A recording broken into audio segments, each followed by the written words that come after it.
Shalom, Bapak Ibu Saudara. Kita lanjutkan studi kita kristalisasi dan kita masih di kitab Mazmur. Kita ambil tema kali ini pengajaran Asaf ya. Ini Asaf salah satu yang menulis kitab Mazmur ya. Asaf ini kalau kita melihat di 1 Tawarik 6 ayat 39 sampai 42, kita nggak usah baca. Itu Asaf itu seorang yang di zaman Daud ya. Waktu itu Daud sudah meletakkan tabut Tuhan di suatu kemah ya, dan Daud menunjuk beberapa orang suku Lewi untuk menjadi pemimpin pujian, penyanyi ya di rumah Tuhan.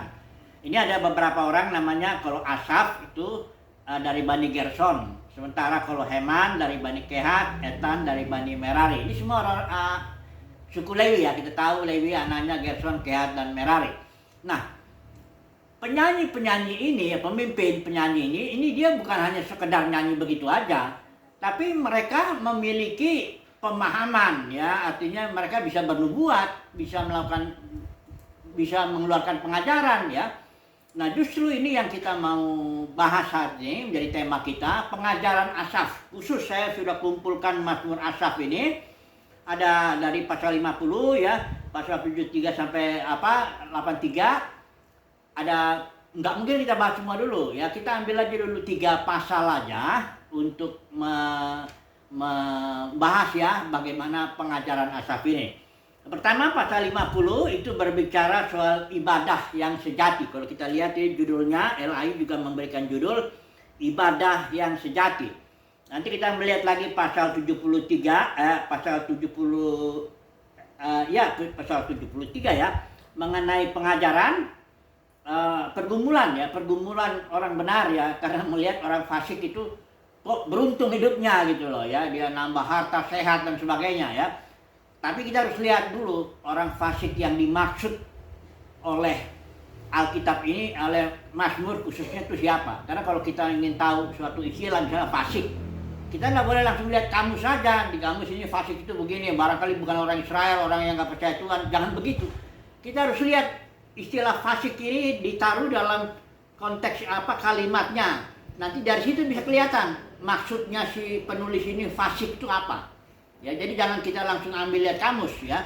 Karena nanti kalau dari kamus ada nggak dilihat konteksnya. Jadi kita harus lihat konteks dari atau bagaimana istilah itu digunakan dalam suatu kalimat. Itu kita harus tahu definisinya ya, orang fasik. Jadi ini yang kedua, kita akan pasal 73, kita akan bicara mengenai pergumulan atau pergumulan daripada orang-orang benar lah, katakan begitu ya. Kemudian nanti ada satu pasal lagi, pelajaran dari sejarah, itu judulnya ya.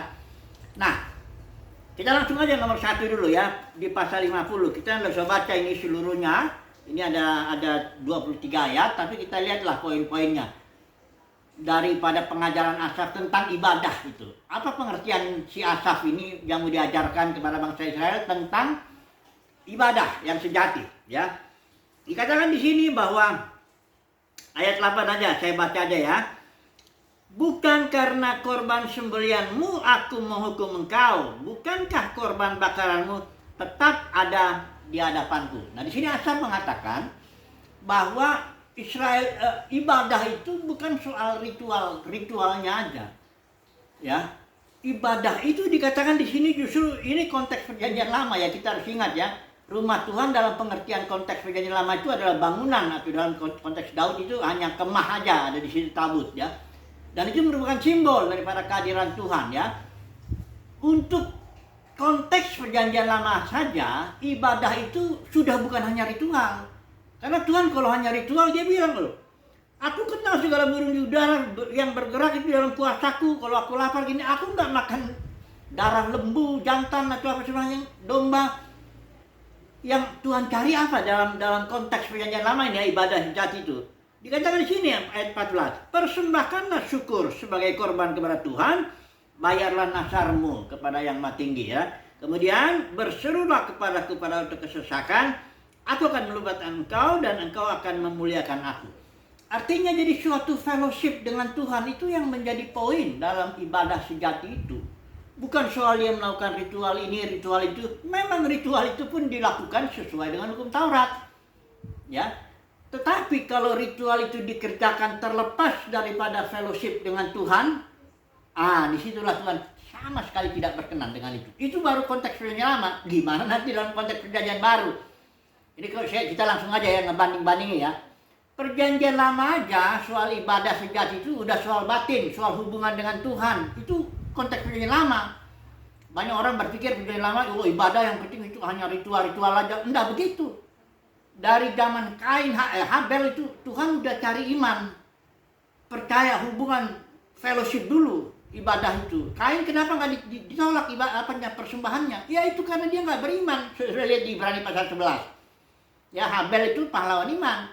Dia diterima persembahannya bukan karena Habel mempersembahkan korban apa domba, ya kebetulan memang dia peternak. Kalau Kain ya karena dia petani, ya tentu dia berikan persembahan hasil tani. Bukan soal itunya. Yang dilihat Tuhan tuh itu hatinya. Si Kain tidak ada iman dan juga akhirnya jahat juga perbuatannya, dia bunuh si Habel itu. Habel ini ada iman. Itulah sebabnya persembahannya, ritualnya diterima. Jadi dalam konteks perjanjian lama seluruhnya, apalagi perjanjian baru. Waduh, dalam perjanjian baru Yesus bilang ibadah itu bukan soal di gunung ini, gunung itu. Ingat ya, Yohanes 4 itu perkataan Yesus kepada perempuan Samaria. Yesus bilang ibadah itu bukan soal ritual, sama sekali ritual itu dirombak, ya itu sangat radikal perkataan Yesus ya. Karena sekarang ini dunia Kristen udah kayak jadi agama, ya jadi harus ritual ini, datang ke gedung ini, datang ke gedung ini, bikin persembahan persepuluhan, buat sulung harus cuma. Jadi kayaknya padahal perkataan Yesus itu ibadah yang sejati itu adalah dalam roh, ya, dan dalam realita. Kebenaran itu artinya realita, ya. Artinya adanya sesuatu, bukan lagi simbol. Kalau ibadahnya yang perjanjian lama itu simbol. Ritual-ritual korban itu semua simbol, semua hari raya simbol semua. Kalau saya lihat Kolose 2:17 itu juga jelas itu dikatakan bahwa semua itu hanya simbol, hari raya apa semua, sabat apa semua, sunat itu semua simbol.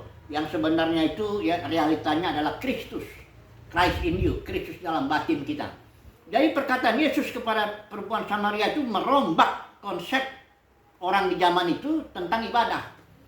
Orang Samaria juga punya konsep ibadah itu ritual.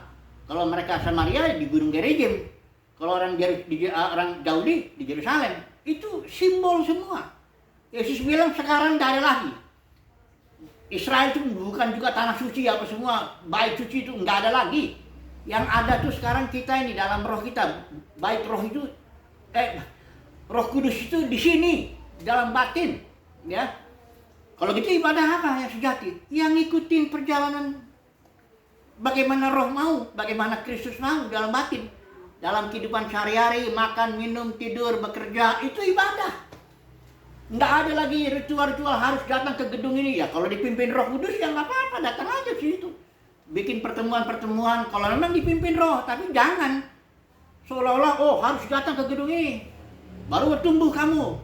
Harus kasih persepuluhan supaya uangmu terkonek sama surga katanya, macam-macam dia omongin. Harus buah sulung, harus. Itu dagang itu, para pemimpin agama dalam kekristenan itu dagang, ya. Dia ngomong, kutip lagi Ibrani 10:25, jangan tinggalkan pertemuan ibadah. Padahal di situ pertemuan ibadah itu epi sunagoge istilah Yunaninya, artinya epi itu di atas. Sunagoge itu pertemuan, perkumpulan. Jadi jangan tinggalkan pertemuan yang di atas, perkumpulan dalam dimensi yang lebih tinggi. Artinya hiduplah dalam roh hari lepas hari, disitulah kita bertemu. Paulus juga bilang sama orang Korintus, sekalipun aku secara badani tidak hadir di situ, dalam roh aku hadir. Karena Paulus hidup di alam episunagoge. Itu yang dinasihatin sama Ibrani 10:25. Bukan suruh datang ke gedung ini, datang ke gedung itu, kasih ini, kasih itu. Kan Yesus sudah ngomong jelas, ibadah itu bukan itu. Kalau soal ritual, saya pernah bilang tuh, kalau soal ritual, monyet pun kalau dia latih bisa bikin begitu. Datang dia ke satu tempat, angkat-angkat tangan dia, suruh loncat-loncat, tepuk tangan, bisa, monyet. Ya, ini maaf ya kalau tersinggung, enggak. Saya cuma mau ngasih tahu bahwa ritual itu nggak ada artinya. Binatang pun, hewan pun, monyet pun bisa melakukan itu.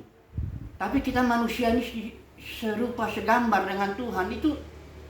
Justru di dalam batin ini, gimana batin kita? Itu persoalan ibadah itu. Bukan perbuatan dulu ya. Setelah batin kita memang ada hubungan dengan Tuhan, Ada iman, ada percaya, ada berserah, ada kasih kepada Tuhan. Bahkan di sini dikatakan korban syukur, ada bersyukur kepada Tuhan, ya, berterima kasih, bersukacita. Nah, barulah ritualnya itu kehidupan sehari-hari. Ibadah itu, mau makan, mau minum, mau tidur. Kalau makannya rakus, cari uangnya korupsi, itu nggak usah lah ngangkat-ngangkat tangan muji-muji Tuhan, atau di sana korupsi ya, macam-macam dan sebagainya. Nggak bisa. Jadi ibadah itu sekali lagi dalam konteks perjanjian lama pun ibadah sudah batinnya. Harus dulu batinnya dulu. Ada iman dulu, ada kasih, ada kesukaan akan Tuhan. Barulah nanti ritualnya kalau dalam konteks perjanjian lama ya. Kalau perjanjian lama ritualnya memang harus sesuai dengan hukum Taurat. Itu ritualnya. Jadi ritualnya itu hanya ekspresi daripada batinnya. Ekspresinya dia harus sesuai hukum Taurat. Kalau dalam perjanjian baru hukumnya apa? Hukum roh. Ya, hukum roh memberi hayat. Makanya kalau di dalam perjanjian lama kalau memberi harus sesuai persepuluhan ya, apa macam-macam lah ceritanya. Kalau di sini memberi sesuai pimpinan roh. Kalau di gereja mula-mula ada yang ngasih bahkan ladangnya, ada yang kalau nggak dipimpin nggak usah. Semuanya intinya hidup dipimpin roh. Itulah dia ibadah. Dalam Kisah Para Rasul pasal 28 pasal itu ada 70 kali sila dipimpin roh, roh melarang, roh berbisik, penuh roh, semuanya begitu. Jadi hidup ibadah sejati adalah hidup sehari-hari yang dipimpin Roh Kudus. Konteks perjanjian lama ya, perjanjian baru. Tidak ada lagi ritual. Ya, kalau dipimpin roh untuk ketemu ya nggak salah. Kalau dipimpin roh, gereja mula-mula juga begitu. Wah, bikin KKR salah nggak? Nggak salah. Itu Petrus itu jalan dengan Yohanes itu dia bikin mujizat, Roh Kudus pimpin itu bikin mujizat, kumpul 3.000 orang langsung ya, tanpa bikin proposal dana lah, nggak ada kumpul gedung yang macam-macam mana, pokoknya apa adanya aja di situ, mengalir dengan alamiah. Itulah ibadah perjanjian baru itulah ibadah dalam roh, nggak diatur-atur, nggak harus ritual begini, begini, begitu, semua atur harus ini. Itu sudah manusia yang masuk ke situ, memimpin agama itu dalam kekristenan, sudah ngatur dia. Nah, ini celakanya nih. Ibadah itu kalau sudah manusia ngatur, celaka. Udah, itu kadang-kadang memang ajaran Bileam itu ya itu, dia ngatur maksudnya ada kan? Untuk apa? Ya kalau bukan untuk kemuliaan manusia, kalau bukan untuk tarik duit, bukan untuk membangun kerajaan sendiri, ya untuk apa? Ya, sekarang ini zamannya kita nggak bisa dibodoh-bodohin lah. Ya, udahlah, terbuka aja. Toh nanti kita di hadapan Tuhan pun juga bertanggung jawab kok.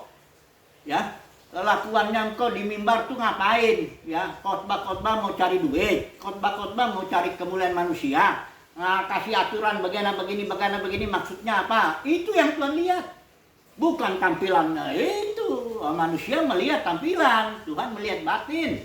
Ya. Hati-hati ya, Samuel itu seorang nabi pun dia bisa salah. Waktu memilih orang yang mau diangkat Tuhan, Samuel lihat sama Eliab, anak-anak Isai itu. Ada 8 tuh anaknya. Tampil dulu penampilan mereka, anak itu bagus-bagus semua. Tuhan bilang jangan lihat itu. Aku pilih yang aku mau, yang batinnya. Tampilan si Daud itu ya, kecil dia, masih remaja dia, belasan tahun. Ya, tahu-tahu dia hatinya sangat suka Tuhan. Dalam Mazmur Daud itu kerinduannya akan Tuhan luar biasa. Dia mencintai Tuhan, suka akan Tuhan. Itu dia batin yang, itulah hati yang berkenan di hadapan Tuhan. Suka kepada Tuhan. Bukan suka kepada berkatnya. Kalau suka kepada berkatnya, orang di luar sana juga. Saya pernah waktu itu menginjil di Monas ya. Ini saya cerita dulu sebentar di Monas. Di Jakarta itu, injil. Saya tanya itu, kamu mau nggak berkat Tuhan? Ditanya, apa berkat Tuhan? Oh, mobil, rumah, pakaian, apa semuanya, kesehatan, apa semuanya, sukses lah. Oh, mau katanya. Siapa yang nggak mau berkat Tuhan? Nah, dan itu oke. Sekarang kamu mau nggak? Saya kasih tahu siapa si pemberi berkat itu, Tuhan Yesus. Wah, sorry katanya, saya sudah punya agama katanya, gini-gini, kan? Jadi kalau orang dunia itu pun juga kalau soal berkat Tuhan mau. Tapi kalau yang Tuhan cari, mau nggak ini batinnya, punya relationship, hubungan dengan Tuhan, iman, kasih, suka sama Tuhan. Ini kerinduan pemazmur ini nih ya. Dia menyukai Tuhan. Ya oke lah, mungkin kita langsung cepat ya. Yang kedua dulu ya, pasal 73 ya. sebelum kita ambil kesimpulan ya. Soal ibadah ini sudah jelas ya tadi ya. Nah, sekarang ini soal pergumulan daripada Asaf ini. Dia bergumul. Di sini dikatakan, kenapa? Ayat 12 pasal 73 ini ya. Atau ayat 3 dulu, pasal 73 ayat 3. Sebab aku cemburu kepada pembual-pembual kalau aku melihat kemujuran orang-orang fasik. Nah, ini Asaf ini membandingkan dirinya. Dirinya tuh, kok saya susah hidupnya. Padahal di sini Asaf bilang, sebenarnya ayat 28, aku suka dekat pada Tuhan ya. Aku menaruh tempat perlindunganku pada Tuhan. Terus dikatakan 25, siapa gerangan ada padaku di sorga selain engkau tidak ada yang kuingini di bumi ya. Jadi Asaf itu sangat menyukai Tuhan, dia sangat menginginkan Tuhan, tapi dia lihat hidup saya kok susah ya. Sementara dia lihat orang fasik. Nah, kita harus tahu ya, siapa orang fasik yang dimaksud Asaf ya. Jangan lihat di kamus. Nanti kalau bisa aja membandingkan. Lihat dulu di sini di pasal 50, jelas ini ketahuan orang fasik itu siapa. Pasal 50 yang tadi kita baca itu ayat 16. Tetapi kepada orang fasik Tuhan berfirman, apa urusanmu menyelidiki ketetapan-ketetapanku dan menyebut-nyebut perjanjianku dengan mulutmu. Jadi orang fasik itu bukan orang dunia yang nggak tahu menahu soal ketetapan Tuhan, yang nggak tahu menahu soal perjanjian Tuhan, bukan. Orang fasik yang dimaksud oleh Asaf ini, itu adalah orang yang menyebut-nyebut, menyelidiki ketetapanku, menyebut-nyebut perjanjian. Artinya orang-orang agamawi lah kalau dalam konteks sekarang kita bilang. Orang-orang beragama ini, oh dia menyelidiki perjanjian Tuhan kok, perjanjian lama. Oh, dia barangkali dia ahli Taurat, dia orang Farisi ya, barangkali ya. Dia juga ketetapan-ketetapan Tuhan dia selidiki juga. Dan katanya ini yang orang-orang yang kayak gini nih yang nasibnya mujur, dibikin Tuhan mujur. Nah, itulah bergumul Asaf. Sementara aku ini yang mencintai Tuhan, aku menyukai engkau, batinku rindu kepadamu, tahu-tahu hidupku susah. Ya, kenapa ini? Nah, Tuhan di sini ayat 17 dia bilang, sampai aku masuk ke dalam tempat kudus Elohim dan memperhatikan kesudahan mereka. Artinya orang fasik ini yang agamawi, yang diberkati, ya betul, emang Tuhan bikin begitu. Bahkan dikatakan sesungguhnya itulah orang-orang fasik, katakan mereka menambah harta benda dan senang selamanya. Bayangkanlah itu. Itulah pengaturan Tuhan. Tapi ternyata nanti di akhirnya barulah kelihatan bahwa sampai aku masuk ke dalam ruang kudus, artinya ke dalam hadirat Elohim. Nah, aku datang baru aku tahu bahwa ternyata engkau menaruh mereka itu di tempat-tempat yang licin ya. Memperhatikan sesungguhnya di tempat-tempat licin kau taruh mereka, kau jatuhkan mereka sehingga hancur. Ini bukan berarti Tuhan gak cinta manusia ya, bukan. Tapi dalam pengaturannya memang orang-orang agamawi ini diberkati. Diberkati. Orang-orang agama yang ngerjain ritual itu orang fasik ini ya, menyelidiki ketetapan Tuhan, menyelidiki Taurat Tuhan, menjadi perjanjian Tuhan, barangkali jadi pengkhotbah juga, barangkali jadi apa, diberkati. Itu memang berkat Tuhan. Tapi sebenarnya dia di sini dibilang ya, namun sepanjang mereka ini kenyataannya di pasal 50 ini ya. Padahal engkaulah yang membenci teguran. Ini dibilang orang fasik ya. Ini masih pasal 50 bicara orang fasik. Engkau orang fasik itu orang yang benci teguran, mengesampingkan firman Tuhan nih, ayat 17 pasal 50. Inilah definisi orang fasik, orang agamawi ya, yang senang selamanya tanpa harta diberkati Tuhan, padahal engkaulah yang membenci teguran, mengesampingkan firman-Ku. Disinilah pergumulan Asaf. Tapi pergumulan ini akan selesai ketika dia masuk ke dalam hadirat Tuhan ya. Dan dia melihat akhir kehidupan itu. Makanya saudaraku, sekarang ini jangan dululah kita melihat atau menilai segala sesuatu. Tunggu dululah ya. Karena soal-soal ini tunggu dulu nanti kita masuk ke dalam hadirat Tuhan, berhadapan dengan Tuhan. Di situ baru ketahuan siapa yang memang batinnya cinta Tuhan, siapa yang batinnya memang beribadah kepada Tuhan ya. Kalau soal ngomong, soal ilmu teologi, soal apa, semua orang juga bisa. Kalau soal ritual, maaf kata, monyet pun bisa ya. Tapi kalau soal batin yang mencintai Tuhan, itu anugerah Tuhan.